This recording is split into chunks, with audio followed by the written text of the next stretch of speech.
Vivemos no mundo da tecnologia, não há como ignorá-lo, está à nossa volta, constitui a nossa rotina do dia-a-dia. A revolução tecnológica e particularmente a revolução digital não pode de forma alguma ser considerada como má, nem como prejudicial à nossa vida e ao desenvolvimento da criança. Ela tem que ser entendida, tem que ser otimizada e sobretudo tem que ser aproveitada a nosso favor. A evolução tecnológica terá começado há algures, há 50 anos, com o aparecimento da televisão. E é importante termos a noção de que há vários conceitos de tecnologia. Há, nomeadamente, a tecnologia ligada aos ecrãs.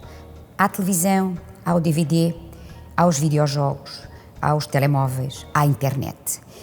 E é lógico que uma não é igual a qualquer uma das outras e é preciso fazer esta destrinça quando se fala em tecnologia.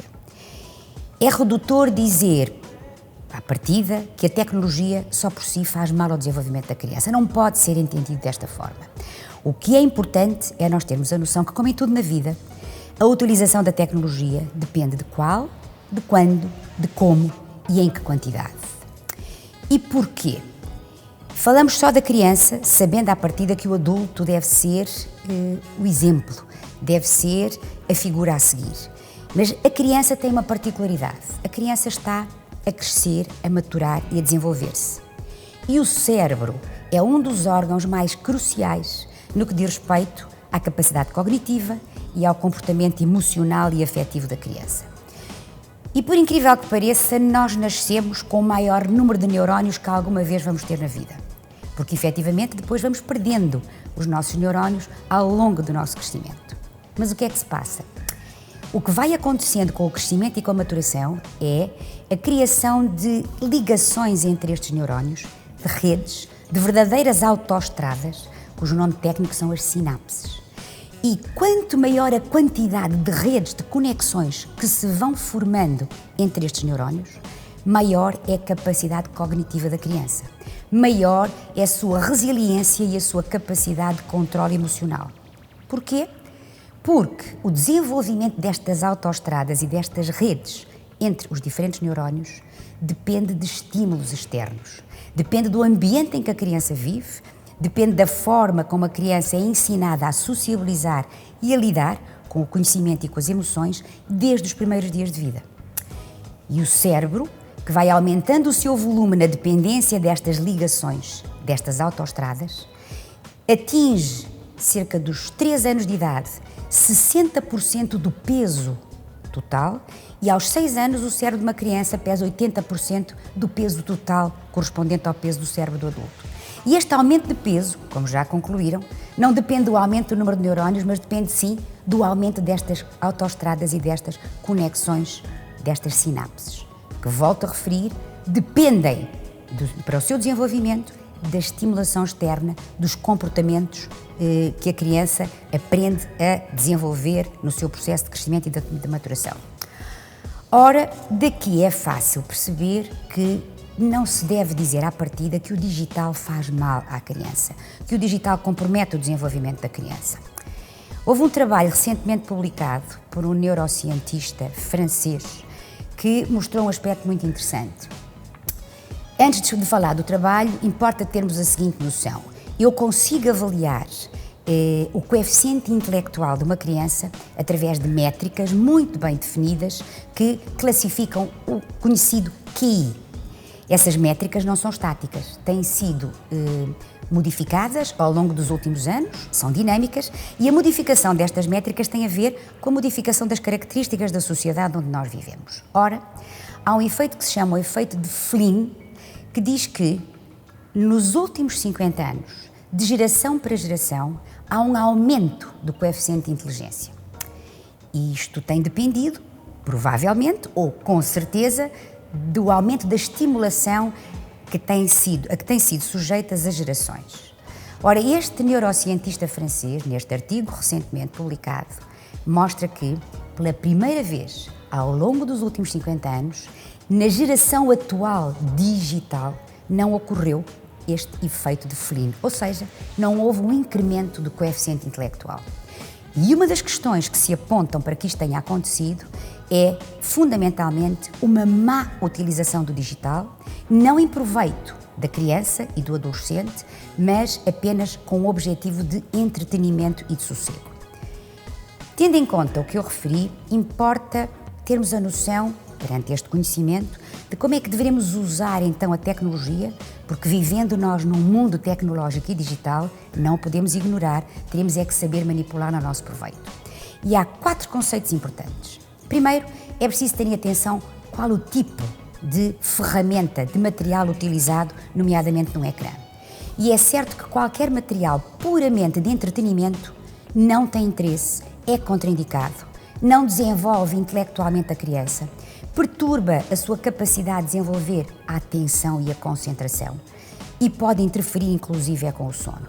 O que significa que não é recomendado de todo que as crianças consumam conteúdos apenas com o objetivo de entretenimento, de passar o tempo. Do género de, eu pai ou mãe, preciso de fazer isso, deixa-me mantê-la quieta, entretida com aquilo. Os conteúdos têm necessariamente ou devem ter uma vertente educativa, formativa e construtiva e não serem puramente de entretenimento. Este é o primeiro aspecto. O segundo aspecto tem a ver com a idade. Sabe-se hoje em dia que não há interesse rigorosamente nenhum até aos 2 anos de sujeitar uma criança à utilização de ecrãs. Há inconvenientes. Há inconvenientes físicos, nomeadamente na própria maturação da visão, comprometendo o seu desenvolvimento saudável, mas também há compromissos em termos de desenvolvimento afetivo e cognitivo, porque a criança até aos 2 anos está numa fase crucial de moldar a sociabilização e para a moldar ela tem que interagir, tem que ver, tem que falar, tem que comunicar com os seus pares num ambiente normal da sua vivência. Ora, o ecrã não ensina a falar como os seus progenitores falam. A voz do ecrã não é uma voz que lhe permita uma interação entre indivíduos, é uma voz impessoal. Por outro lado, não estimula nem desenvolve a ligação entre os seus pares e não a ensina a viver em grupo e em sociedade. Portanto, até aos 2 anos não é propriamente aconselhável a utilização de ecrãs. Dos 2 aos 6, o ecrã pode ser utilizado o mínimo tempo possível com 2 condições. Conteúdos educativos e sempre com supervisão e preferencialmente apoio concomitante do progenitor. O progenitor deve partilhar com o seu filho, com a sua criança, a utilização daqueles conteúdos, ensinando a aprender através da utilização, nomeadamente do ecrã. A partir dos 6 anos, assume-se que entre 30 minutos a 1 hora, ocasionalmente por dia, não haverá inconveniente da utilização de ecrã, de novo respeitando as 2 premissas anteriores. Conteúdos educativos e preferencialmente com supervisão dos progenitores. Terceiro aspecto importante é a quantidade. Uma coisa é consumir pontualmente, outra coisa é consumir regularmente. E o que se sabe hoje em dia, por exemplo, se eu quiser comparar a tecnologia à música, se eu ouço uma música, a música desperta em mim naquele momento sentimentos, afetos, sensações, agradáveis ou não. Mas eu deixo de ouvir a música e eles desaparecem.